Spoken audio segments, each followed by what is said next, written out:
Assalamualaikum warahmatullahi wabarakatuh. Hai para pencinta catur dan para caturmania, selamat datang kembali di Legenda Catur Dunia. Sekarang kita bergeser ke turnamen online yang ada di chess.com kawan, Mr. Doji Invitational seri ketiga.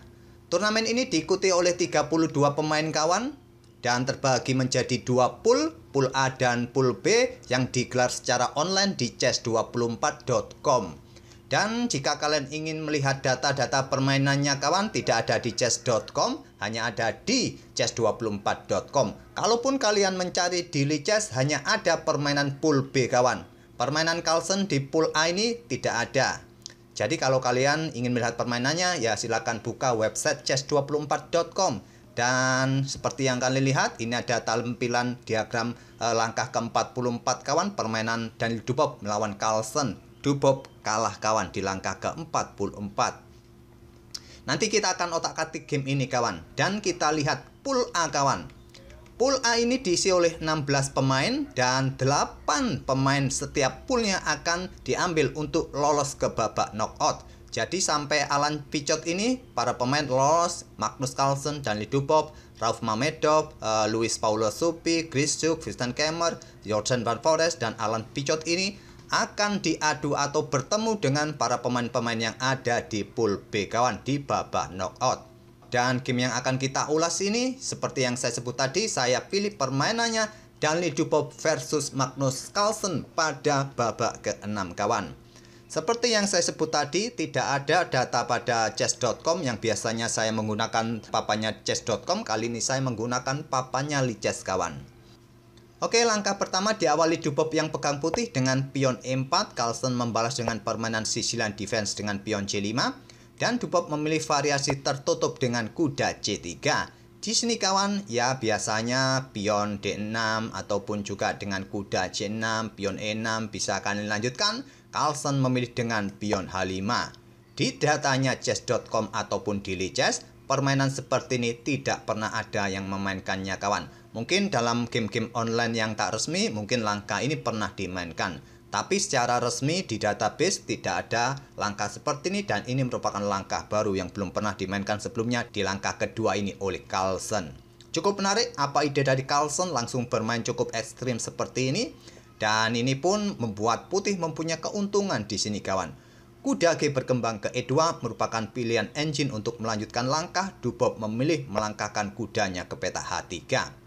Dilanjut Carlsen sekarang dengan pion E6 dan pion B3 berencana Vajchenko gajah gelapnya.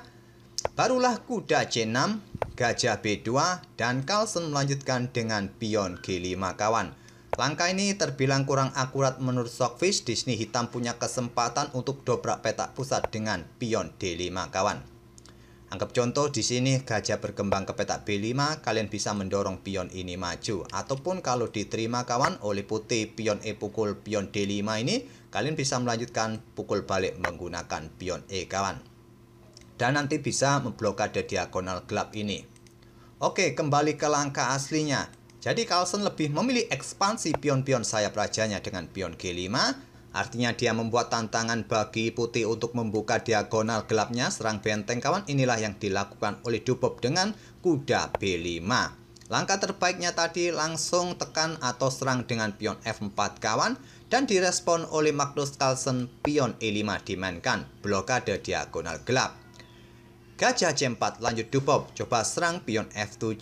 Apakah nanti diikuti langkah pengorbanan? Bisa jadi kawan, coba lihat seperti posisi raja hitam ini. Di sisi raja cukup terbuka, tapi Stockfish menilai posisi hitam ini sedikit lebih baik dari putih kawan.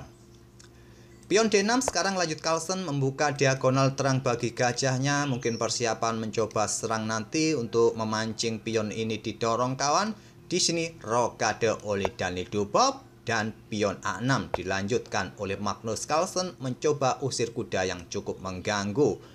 Langkah terbaik tadi kawan, gajah ini langsung sikat kuda yang ada di peta H3. Membuka posisi raja putih di lajur G kawan. Mungkin nanti bisa diikuti pengembangan kuda F6 terlebih dahulu. Menteri bisa bergerak ke peta terang untuk ambil pion ini nanti. Oke, kembali ke langkah aslinya lagi. Jadi Carlsen memilih dengan pion A6 terlebih dahulu. Jika kalian melihat live streamingnya kawan, terlihat Magnus Carlsen cukup santai bermain. Dia sering ketawa-ketawa melihat mungkin langkah-langkah yang dipilih oleh Daniel Dubov. Sering ketawa kawan, sering senyum-senyum sendiri.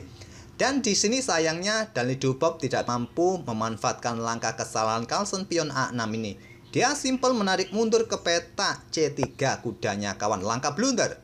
Terus langkah apa terbaik bagi putih pada posisi ini? Langkah terbaiknya adalah bisa bermain dengan langkah kuda ambil pion G5 kawan. Coba lihat di sini.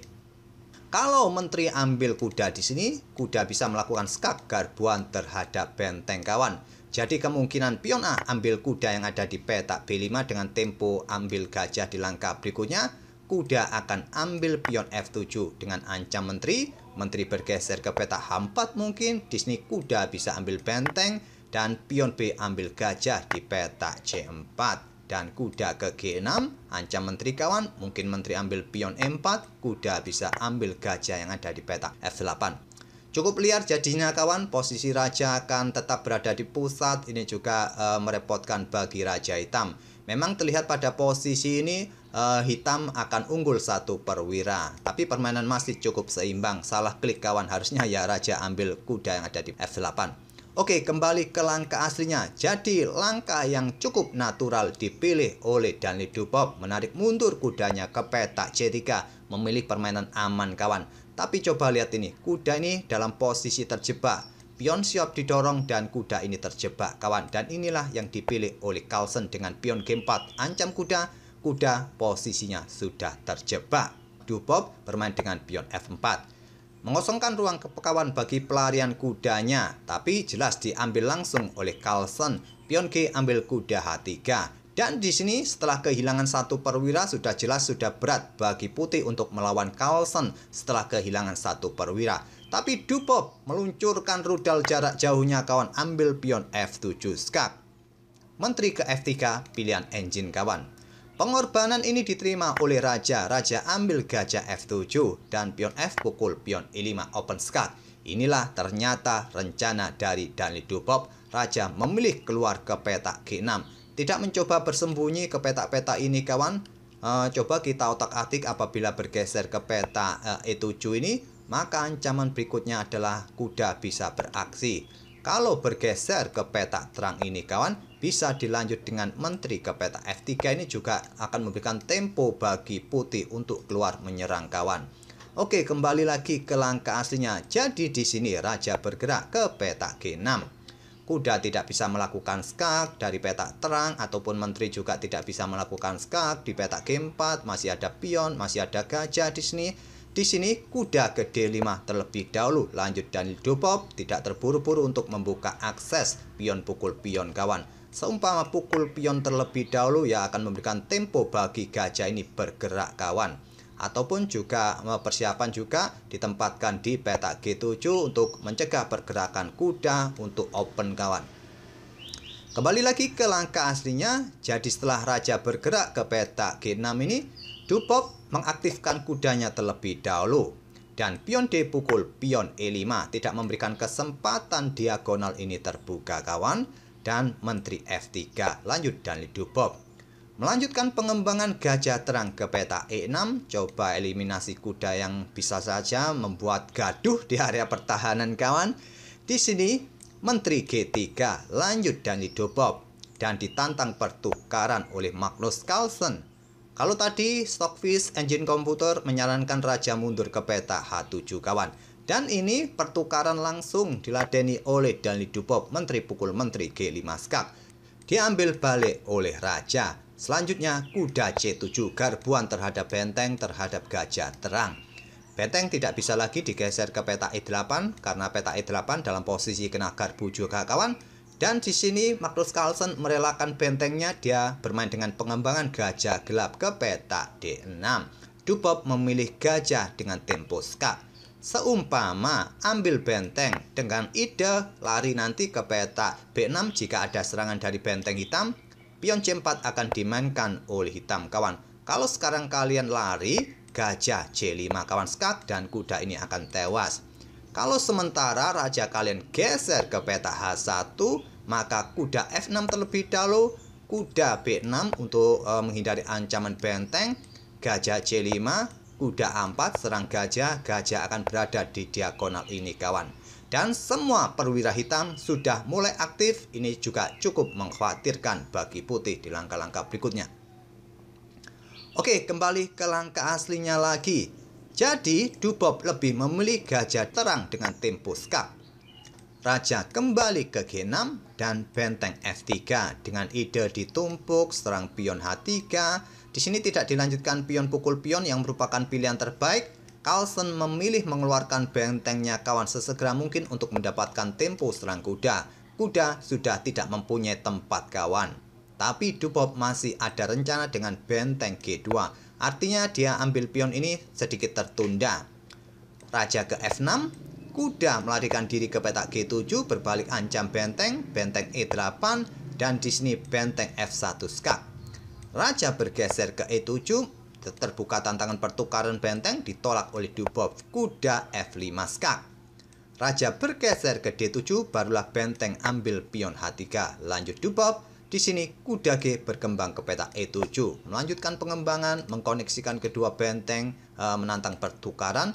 Tantangan ditolak, kuda mundur ke E3 dan terbuka lajur F kawan. Tentu ini langsung dimanfaatkan oleh Carlsen, bertukar benteng, diambil balik oleh raja. Tidak mengeluarkan bentengnya untuk melakukan skak demi tetap menjaga pionnya kawan, melangkah mengaktifkan rajanya ke pusat ke petak E6. Pion C3 sekarang, dan sekarang pion B5, mulai ekspansi pion-pion sayap menteri, gajah mundur ke C1 dan kuda kembali ke petak G8. Mencoba nanti tekan pion ini nanti, mungkin di sini pion G4 tantang Dubob. Benteng tadi bergeser ke petak G3 merupakan pilihan terbaik kawan. Tapi pion G4 tentu tidak akan berani, benteng hitam bisa jatuh. Carlsen mengaktifkan kudanya ke F6.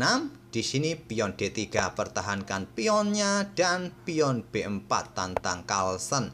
Ditolak dengan pion G5 ancam kuda terlebih dahulu, kuda mundur ke E8.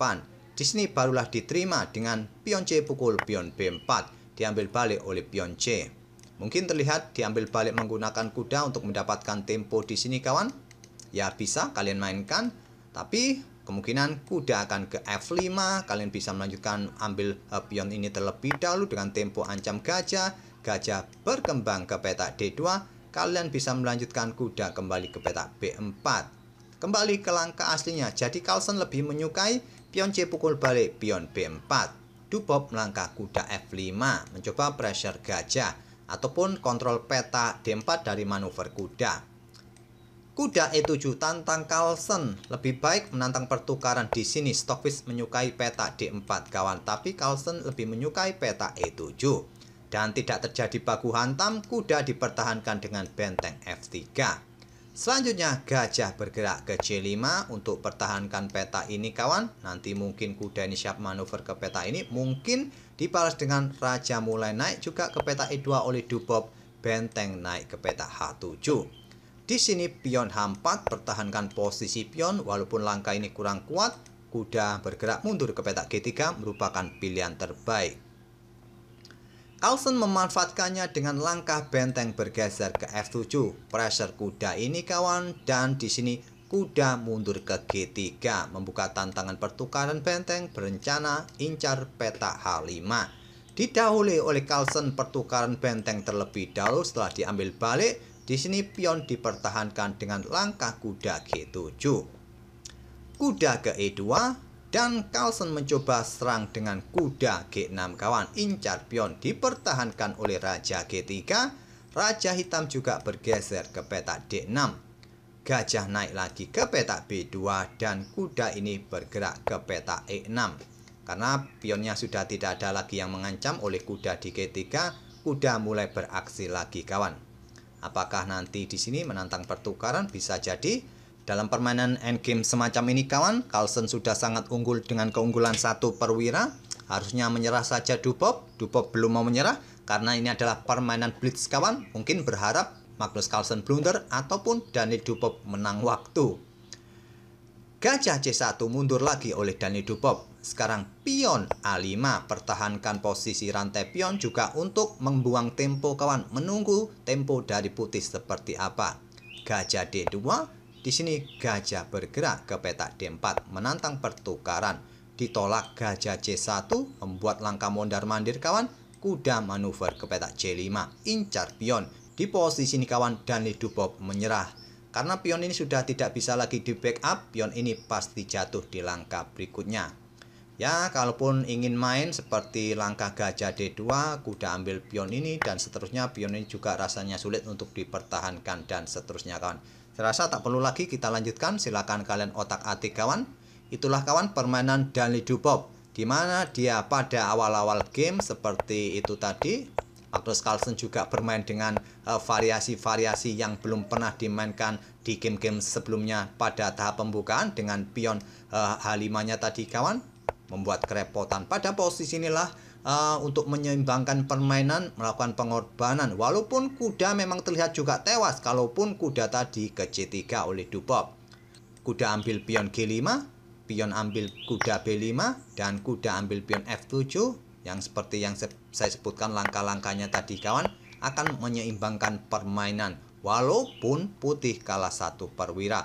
Kompensasinya ya beberapa pion dan juga posisi raja yang sangat terbuka kawan. Oke, itulah kawan permainan Danilly Dubov versus Magnus Carlsen pada babak ke-6 di turnamen Mr. Doji Invitational seri ketiga. Semoga permainan kedua pemain tadi bisa memberikan bahan referensi dalam permainan Sisilia tertutup, khususnya variasi yang belum pernah dimainkan dengan pion H5 ini kawan. Kita akan bertemu di video-video berikutnya. Terima kasih. Wassalamualaikum warahmatullahi wabarakatuh.